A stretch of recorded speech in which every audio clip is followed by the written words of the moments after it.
At this juncture, allow me to introduce our Truth and Information and Education speaker. Our speaker currently serves as the Assistant Regional Director for Administration at BFP Region 10, a position he has held since May 14, 2026. His journey in the service spans several decades, beginning in 1994 as a cadet at the Philippine National Police Academy. Throughout his long and storied career, he has held numerous critical leadership roles across the country.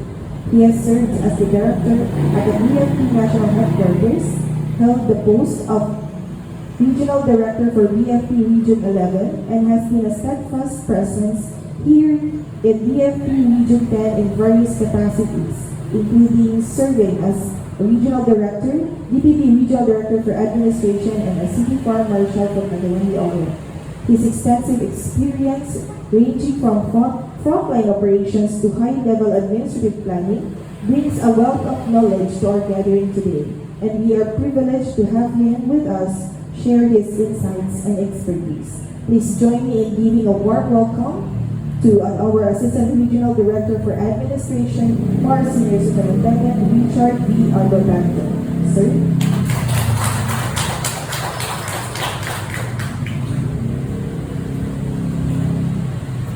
Daghang salamat. Troop Commander, in your troops,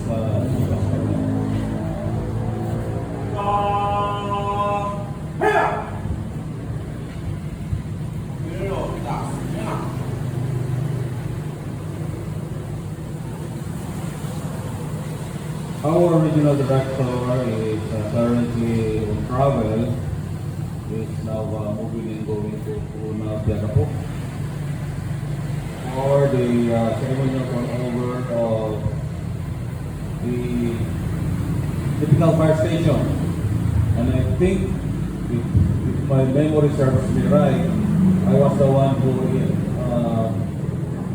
it all started during my term as the short-lived on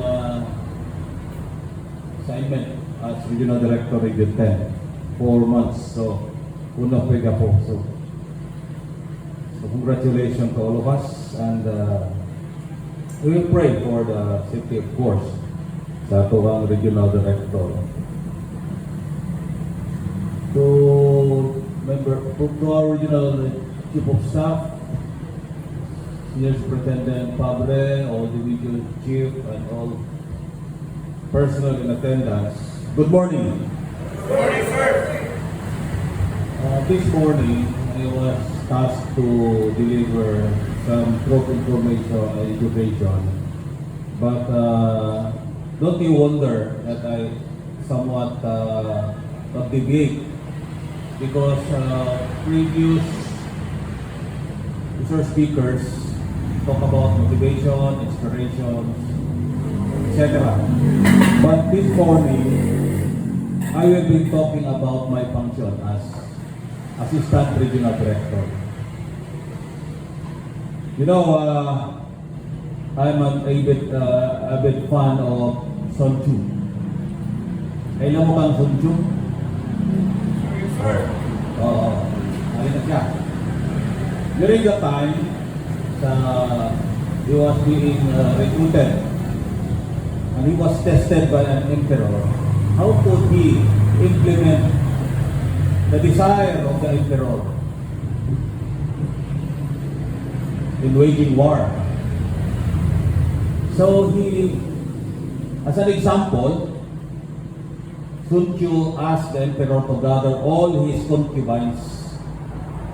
There are around 50 or 60.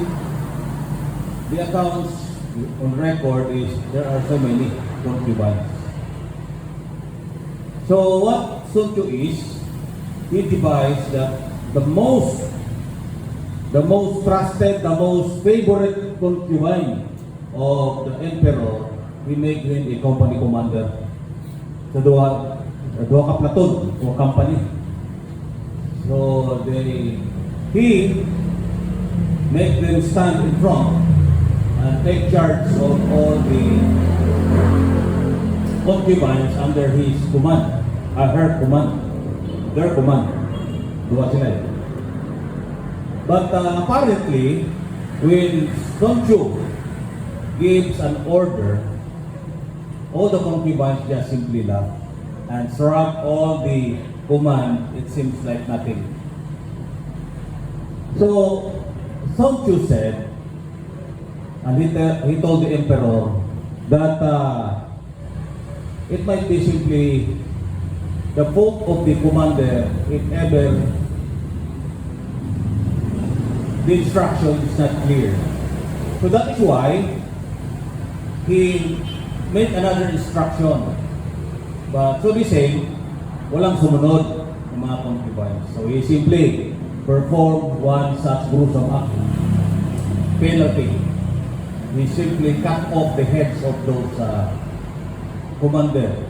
Duha. The most favorite concubines of the emperor. So after that, the emperor was so horrified. Now, what is the lesson therein? Why in front of the emperor we cut off the heads? It has something to do with leadership. Sun Tzu was given the authority by the emperor to conduct training for his concubines and produce results.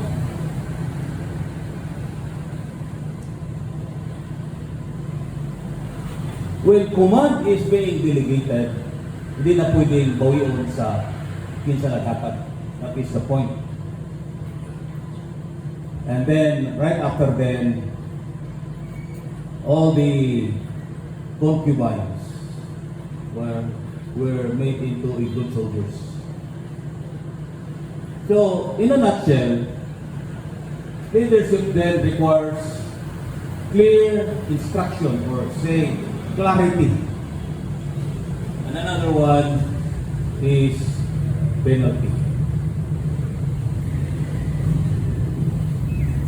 Ingon pa nila, if there is a law which has no penalty, bayot na siya. Bayot. No. Now, being the Assistant Regional Director in Region 10 now, I have a task which is embodied under Memorandum Circular 2025-024 dated 27 November 2025. It's all about the adoption of the BFP's organizational structure or OS. Actually, I took part of this, the crafting of this OS. The last time our organizational structure was amended or revised was then the year 2017, I think, or 2014. My memory serves me right. So, with the entry of all so many laws and memorandum circulars coming from head office, so it was we are compelled to review the organizational structure, and eventually it was made effective dated June 27, 2025. So I will be focusing more on the functions of the ARD or ARDA, so that we will not wonder why is it I'm acting such. Are you ready? Sir, yes, sir. Okay. You can also validate or revisit in page 116 under this memorandum circular what I will be reading about my functions. Okay. As Assistant Regional Director, it was number one is to assist the Regional Director in the exercise of administrative management. I serve as the alter ego of the Regional Director on the exercise of administrative management. Sa Binisaya, usahay, ang term na ko is spare tire. Number two, to oversee and coordinate all administrative support services. I will enumerate later on what are those administrative support services. Number 3, ensure effective and efficient administrative operations, which is in accordance with existing laws, rules, regulations, and directives of the Bureau of Fire Protection National Headquarters. So, this is implementation. I will be implementing all existing laws, administrative regulations, and directives of BFP and HQ. Number 4, to recommend and implement administrative policies, plans, and programs aimed at improving organizational performance and service deliveries. So that is why this coming days, daghan tag mga training and seminars or refresher courses or crash courses. Time to time, malimutan mo ng mga kuha na to atong mga nakatunan. So, bisita niya sa conference group about refresher courses or refresher lectures, seminars about administrative matters. I will be also taking charge or make recommendations to the regional director to have some, for us here in the regional office, to have some health and wellness activities. At present, I am a supporter to the FIBA in basketball. Pero dili na ko mapilgi sa kwan sa open de Guam na din. So kami ni Maning sa 35 up. If ever, I am thinking also na naputay activity siguro din magpa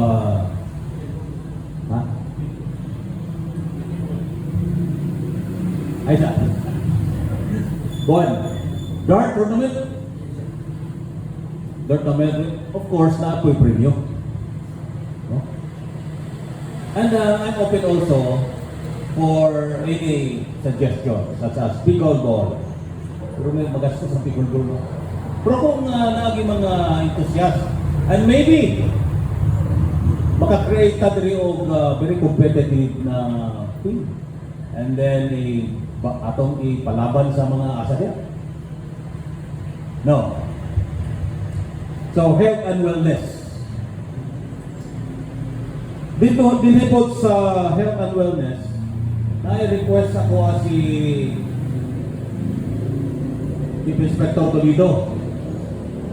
Kung nihawak mo ka itong na diri na ay CPR seminar, nadayon ba ito? Uy, Doktora, wala. O this time, matutong mo. When I was the regional director sa Davao, being the founder of the Mindanao-wide EMS, ako ang una din na nagkukulog EMS sa whole Mindanao. When I come back, naluoy ko kay ang ilahang mga manikins, daot na. O they even rented mga CPR mannequins for that reason. So, you know, I think that kapalit ko dito of 32 families. Matawag ng 32 families. Ang family mong sa mga manikin na ng adult,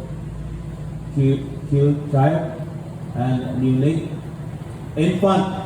So 32 ka sets.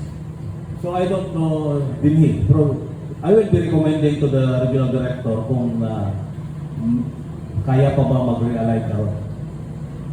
So, CPR training, dayon na to.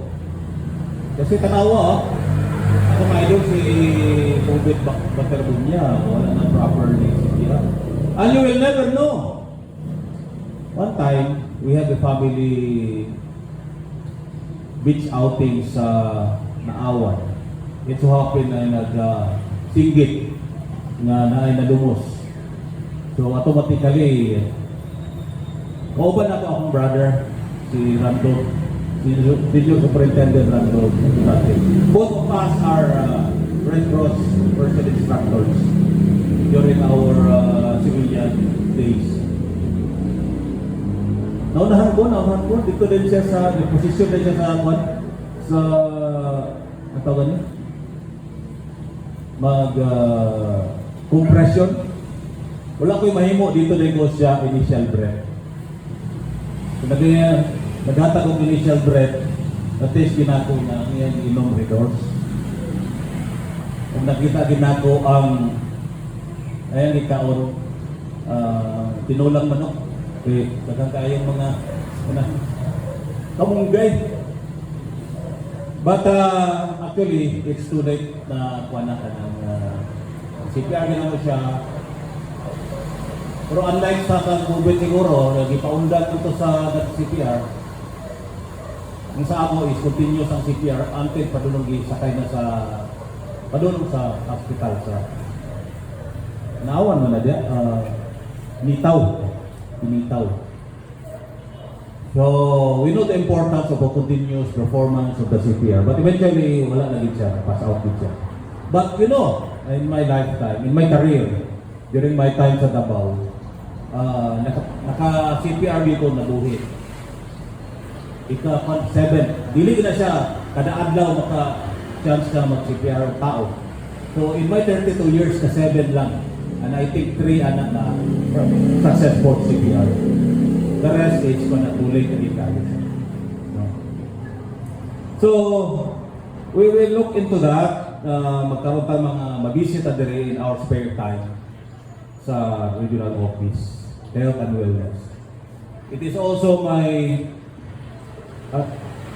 organizational performance service delivery and records management and digitalization. No? And all others pa na we will be doing some service, good service delivery. And also, I will, it also under my oversight, the social media protocol. If you can remember, naatay guidelines ani. Sadly, ang uban, kumpiyansa na po. Ang post nila is nasa station. And obviously, they are on duty, pagkatapos they are not in proper uniform. So we'll be going these guidelines, and I will be again informing them about the presence of about these guidelines, so that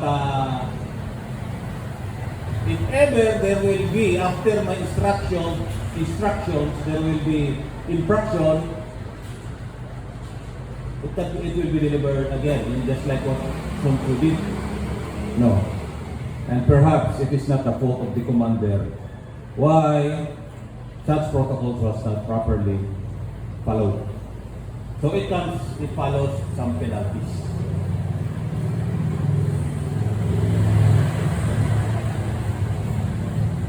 Hygiene and sanitation. Hygiene and sanitation. In war, very important to the commander, the hygiene and sanitation, because the assurance that all the warriors are healthy means probably winning the war. Because you cannot do about warriors who are very sick. They cannot simply perform what they are supposed to do. So, health and sanitation speaks about our CR. Our CR, ng limpyo ba? Ang palibot na to, limpyo ba? Sa mga regional offices where I come from, ang mabagin ng mga regional offices, nindot siya. Kita nag-antos taaning ng building. Pero remember, we are Filipinos. One among those Filipino values is masinog. Kaya nga natay kanta, bahay, kubo, kahit muntik.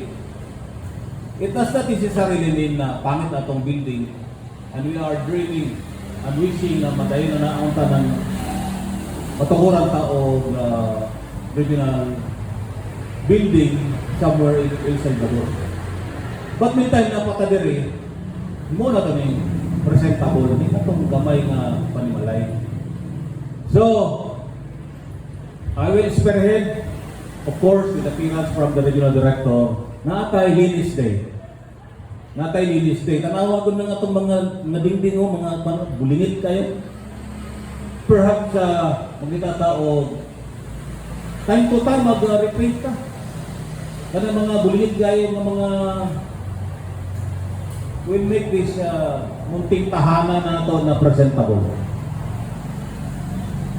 So, probably na mag-schedule tao ining one Saturday siguro nga maglimpyo ta nga mamintura. Tanaw ra ko ng tawag na roll up door. Buligit kayo. Kani mga walls na to buligit. Tanaw ra ko ng atong kuan, ang atong nindot kay siya ba? Adorned with dust.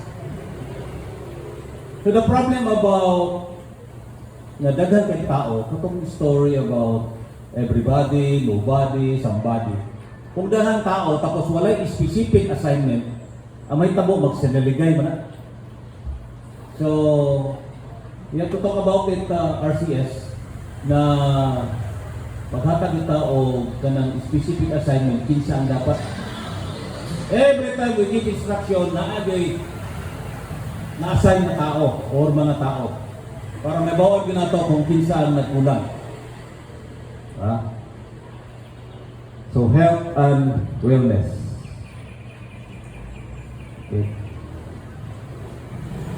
Number 5. It is also my duty to review and recommend approval of requests for financial, logistical, and manpower resources requiring concurrence by the regional director.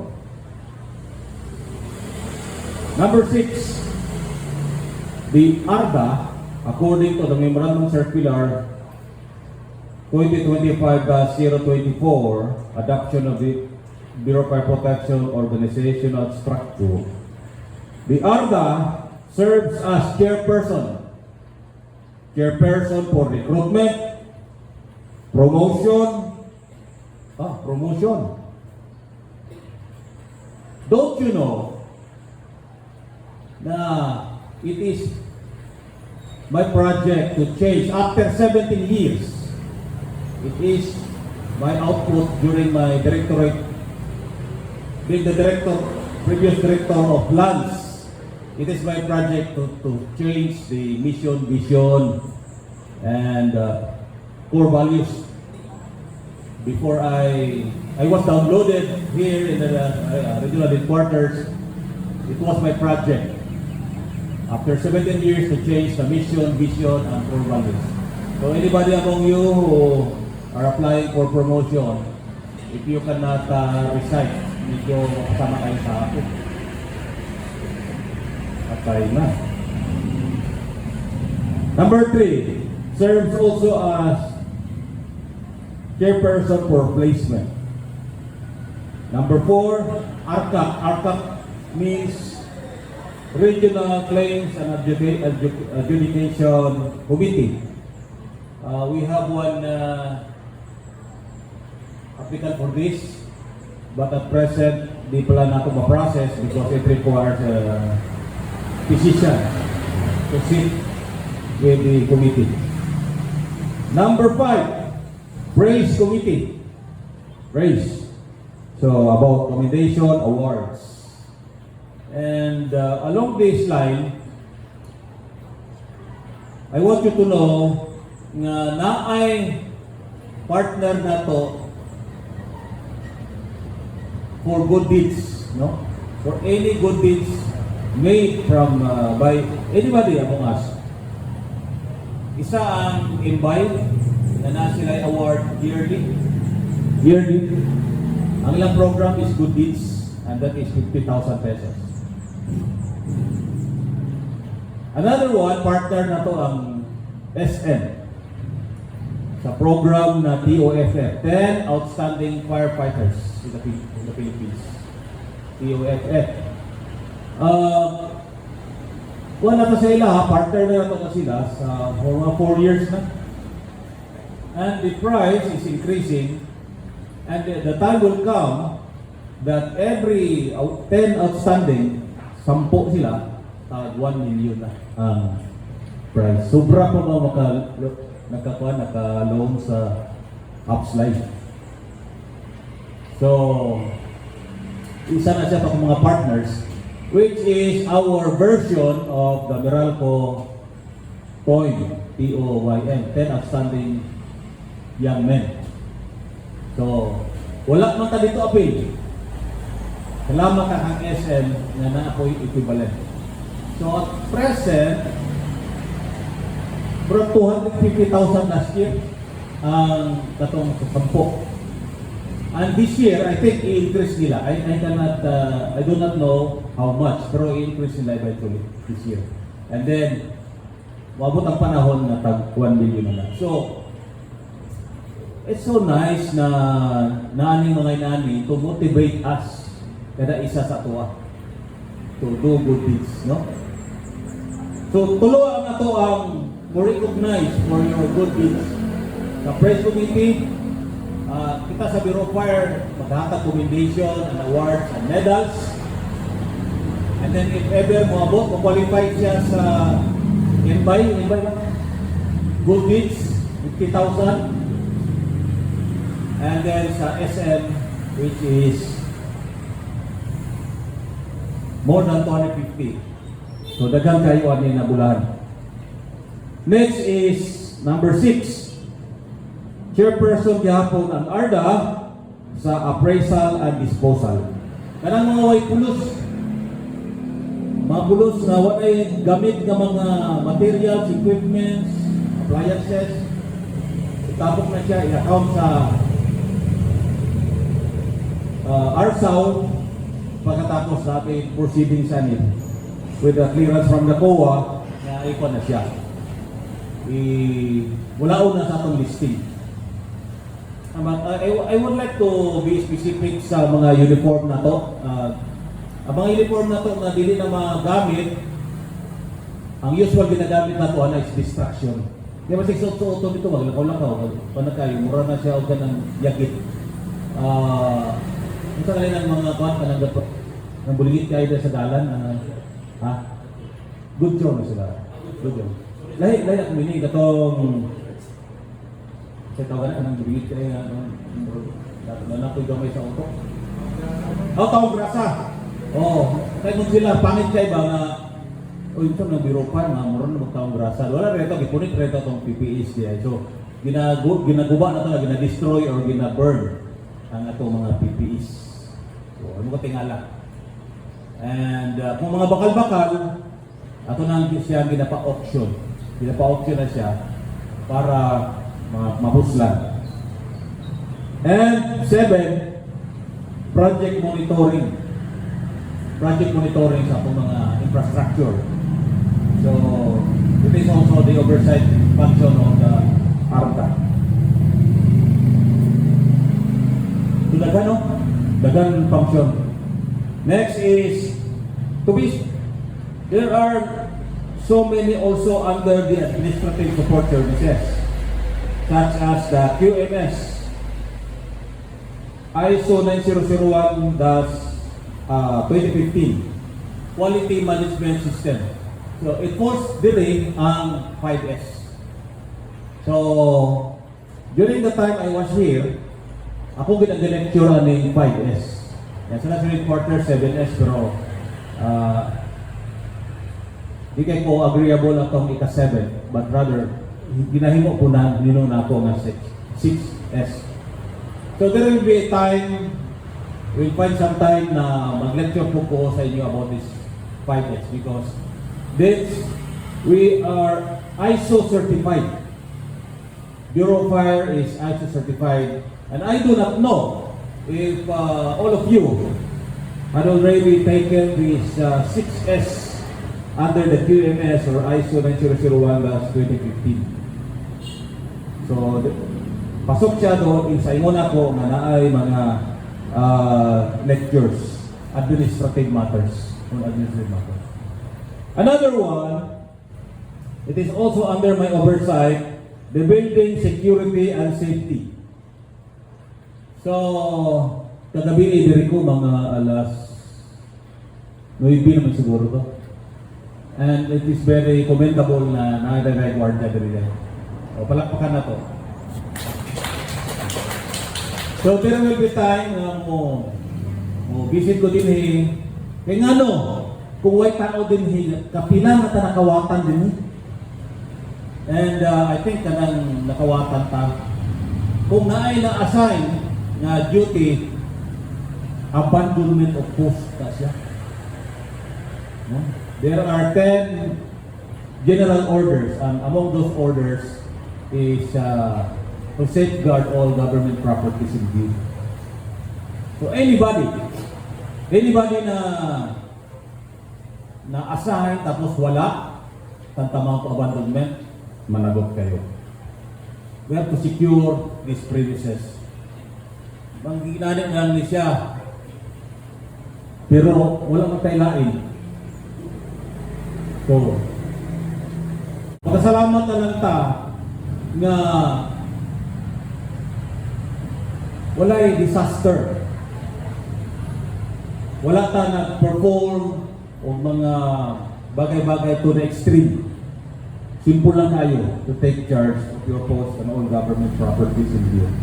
So be serious about building security and safety.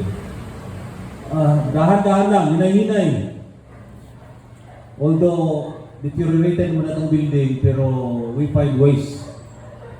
I think na-observe na po ang mga electrical connections and then electrical loads na to.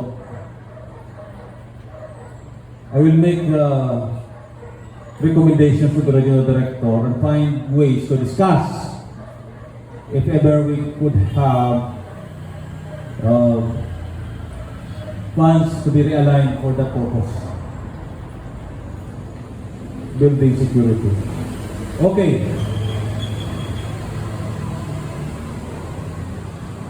It is also under my oversight, proper wearing of uniform and haircut. Haircut. So time to time, you visit your barbers. Ako, every 2 weeks, dito dahil ko sa Suteta Mudan. Dito ko kapagupit sa Xavier Heights. Kaya dahil may barbero dito, kami o pahiga o sinta. Pero kung dili mo, bagong sildo sa Bruno's, macho,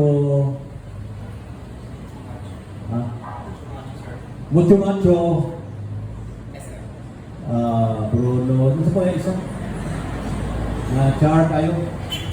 Depende sa yung budget, pero kung magdaginot, dagat pa sa Xavier Estate, Xavier Heights. Natag, 80, 100 or 150. So, also, under my oversight is the attendance monitoring. Attendance monitoring. Okay. So, in a nutshell, if you have to recap, the ARDA under this memorandum circular has no direct command unless directed or delegated. The role of the ARDA is to perform staff function to the regional director. That is also help the regional director ensure due diligence, science-based and data-driven recommendations. Because the ARDA, although it was not written in the memorandum circular, serves as the alter ego. The alter ego or the extension of the brain of the regional director. It is also the ARDA to provide sound recommendations to the RD as his tool to make sound decisions. And lastly, The ARDA has oversight function to all administrative matters. Okay? So I do hope di mo matingala why you ARDA acts like this, like that. So because to this morning, I was able to discuss to you according to the existing guidelines or memorandum circular about my function. So again, we are praying na walay mahitabo po sa tuang panerbisyo. We also pray na while we are performing our sworn duties, we will also be happy. No. And we will be able also to attain professional growth. So that's all. Thank you very much. Good morning.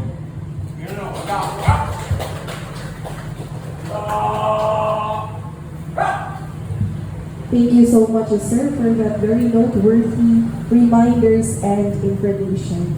At this juncture, may we request our Regional Chief of Staff, our Senior Superintendent Richie E. Fabro, sir, to award this medallion. Okay, sir.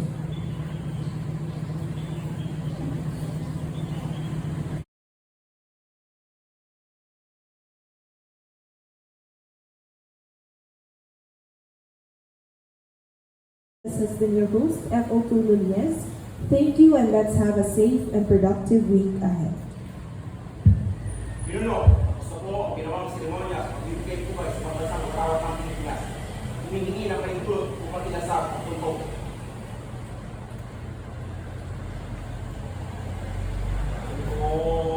Rap!